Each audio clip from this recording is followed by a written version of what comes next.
es un video, no es una foto. Ya, entonces tenemos de conversar un poco y así saldrá. Bueno, mejor no decir nada porque no sé. Estamos hablando del pensamiento latinoamericano sobre conflictos ecológicos. Sí. Bueno, yo creo que precisamente en América Latina es donde el tema de conflictos ecológicos ha sido más importante en la historia del pensamiento ambiental, ¿no? Hay lugares, bueno, en Europa, por ejemplo, y en Estados Unidos, que parte del ambientalismo se reduce a una cosa de ecoeficiencia, cómo mejorar las tecnologías. Y en América Latina, históricamente, ha habido una discusión sobre conflictos, tanto internacionales, con todo el tema de la relación de intercambio, de la exportación de materias primas mal pagadas desde la colonia, pero cada vez más en cantidad, y también conflictos internos, y también cada vez más, o sea, conflictos de minería, de petróleo, de robo de tierras para plantaciones de palma de aceite, por ejemplo, en Colombia ahora, y otros lugares de destrucción de manglares para camaroneras. Estos son, no solo en América Latina, en África, en la India, en Indonesia, hay conflictos parecidos en todo el mundo cada vez más, pero hay una teoría latinoamericana de estos conflictos que no hay en otros lugares, me parece, que nació en América Latina. Y lo importante de eso que está relacionado con un pensamiento respecto a qué hacer frente a estos problemas. Bueno, qué hacer, sí. Por ejemplo, en el tema internacional, desde el siglo XIX, ya en época republicana, ha habido discusiones en Perú sobre el guano, por ejemplo, ¿no? Y Mariano de Rivero, que era un químico formado de Arequipa, formado en París, con Boussangó, que Humboldt les envió a América con una carta famosa a Bolívar diciendo: estos chicos te van a ayudar, nos van a ayudar a todos a descubrir nuevos recursos. Años más tarde, con el guano, dijo: el guano, estamos desperdiciando las rentas del guano de Perú, que es una gran exportación, y tendríamos que reinvertirlas. Luego la idea esta de un siglo después de sembrar el petróleo en Venezuela, ¿no? De Uslar Pietri, Arturo Uslar Pietri, el año 1936, es una idea, bueno, lo llamaríamos ahora sustentabilidad débil, ¿no es verdad? Sacas el petróleo, lo reinviertes en vez de malgastarlo. Entonces yo creo que esto es parte del pensamiento latinoamericano en este campo.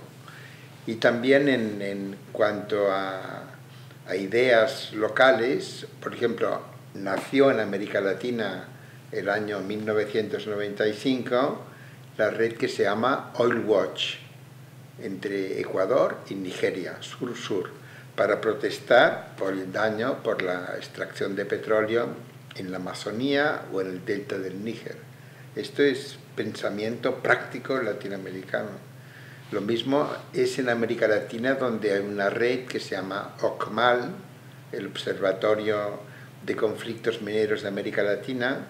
Ahora están en Chile los que lo dirigen, Lucio Cuenca, César Padilla, llevan muchos años en esto.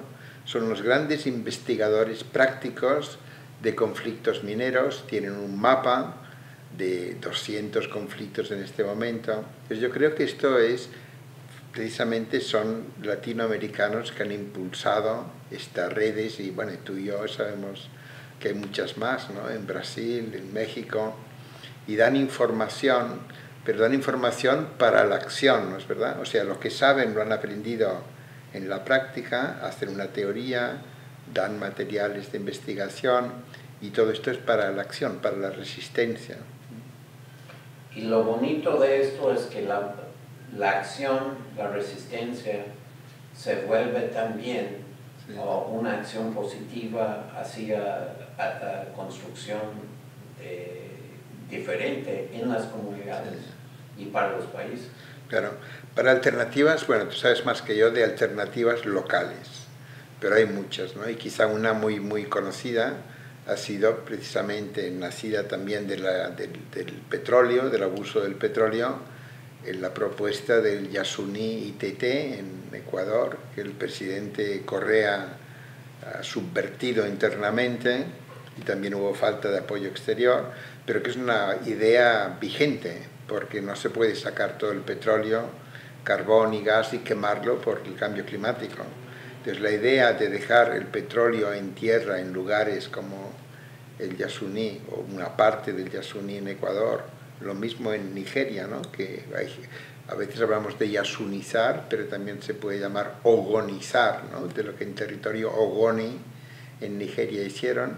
Estas son ideas nacidas en América Latina y que ligan con, a nivel local, con muchas alternativas distintas, y a nivel más internacional con todo el debate post-extractivista en América Latina, que no existe en Europa, ¿no? Porque aquí lo que hacemos es importar, y este debate post-extractivista con Maristela Svampa en Argentina, Eduardo Budinas, Alberto Acosta, es un aporte muy importante desde América Latina al pensamiento ambiental. Y está creando lo que podría llamar una nueva teoría para el progreso.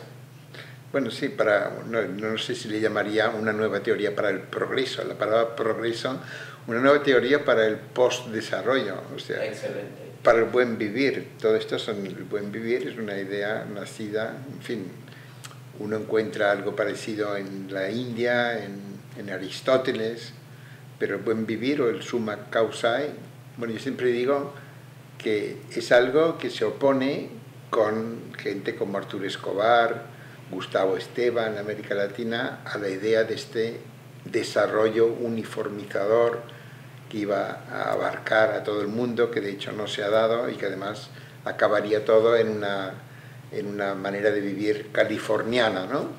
Entonces, el buen vivir, ¿quién lo inventó? Hace cientos, miles de años, ¿no? Uno puede decir que Aristóteles dijo algo parecido en griego hace 2500 años, pero quizá summa causae tiene 3000 años, no sé yo bastante de filología del quechua, no lo escribieron. Entonces, hay alternativas locales, pero no solo esto, hay un pensamiento general e influyente en el mundo del ambientalismo de América Latina. Y estas alternativas, como tú bien dices, pues están en India, están en todas partes, en Panamá están con los cunas, los misquitos, hasta los zapatistas en México y la red ambiental, las redes ambientales. ¿Cómo ligarías esto con la acción campesina? Porque una cosa que distingue también el pensamiento ambiental de América Latina, uno podría otra vez pensar en la India, ¿no? Con esta idea de una democracia ecológica radical, que ahora Ashish Kothari escribió sobre esto, basado en resistencias locales contra minería campesinas, ¿no? Esto contrasta muchísimo con el ambientalismo de Estados Unidos. Por un hecho básico, en Estados Unidos no hay campesinos, o hubo quizá después de cuando se abolió la esclavitud, ¿no es verdad? Hubo algunos así aparceros que luego se fueron cuando pudieron del ambiente, o sea, del abuso social que había en el sur de Estados Unidos, y por tanto no hay los millones de campesinos con una agricultura que tiene 8.000 años, 6.000 años, con el maíz y en América Central y en México y en América, en muchos lugares de la América andina. Este orgullo, hay una cosa, el orgullo agroecológico andino o mesoamericano es algo de América Latina, que no existe en Estados Unidos, y muchos ambientalistas de Estados Unidos no saben ni que existe. Y uno va con la IUCN, ¿no? La Unión Internacional de Conservación de la Naturaleza, o el WWF, dice, ¿por qué no llaman a sus congresos a la vía campesina? La vía campesina está en la práctica combatiendo contra el cambio climático, propugna, ¿no? Producción de alimentos de kilómetro cero, de proximidad. Esto es ecologismo práctico. Y no saben ni que existe, o lo consideran, y son más importantes la vía campesina en sus perspectivas ecológicas que estos conservacionistas, o igualmente importantes, pero más prácticos, digamos, ¿no? Porque los conservacionistas a veces lo que quieren hacer es echar la población nativa indígena o campesina para conservar el ambiente. En cambio, este ecologismo popular, pues estos lo hacen compatible, ¿no? Y lo realmente importante de esto es que no es que hay que ser, además de lo que haces ecologista, sino lo que haces es ecologista. Claro. Y esto del ecologismo campesino ha sido también teorizado en América Latina por Víctor Toledo, por ejemplo, ¿no? Y en México mucho. Claro. Miguel Altier. Sí, y Hernández Solocoche. Toda la importancia de las semillas, todo esto viene mucho de América Latina. Y entonces, esto este ecologismo o ambientalismo práctico, que no sabe que lo es, ¿no? Esto es una cosa muy importante, y eso que da lugar a esto, al libro o esta tesis del ecologismo de los pobres, digamos, ¿no?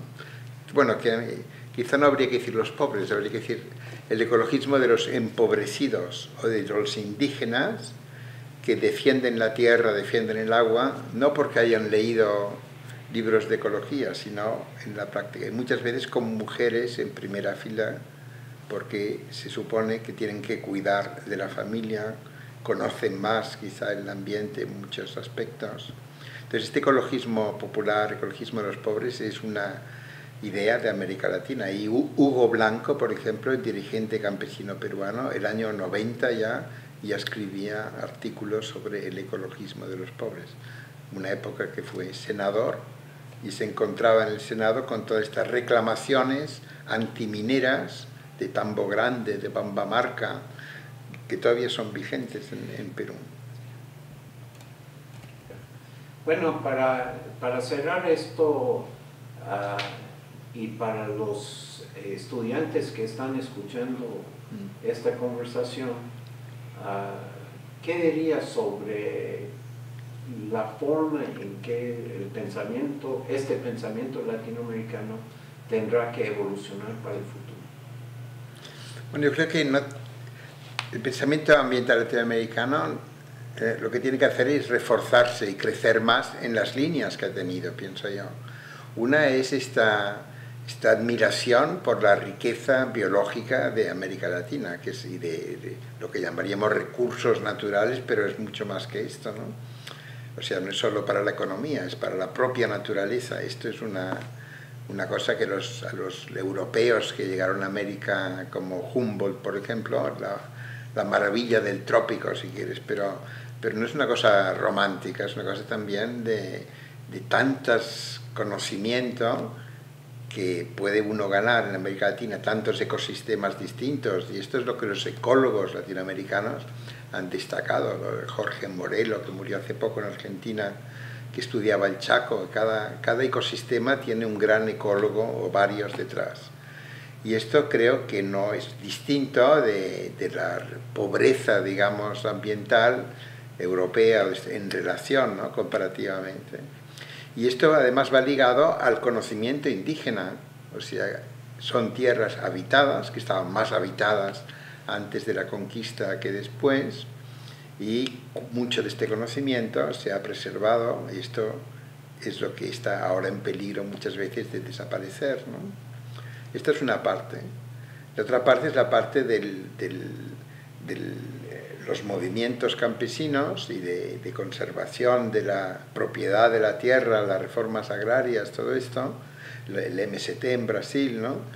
Y al mismo tiempo las alternativas que son a la vez ecologistas y para el buen vivir, para la subsistencia, para poder continuar en vida, contra la depredación, cada vez aumenta, de la minería, del petróleo, del robo de tierras, porque América Latina es esencial para el metabolismo de la economía mundial, en energía y materiales. Entonces hay como una lucha continua contra esto.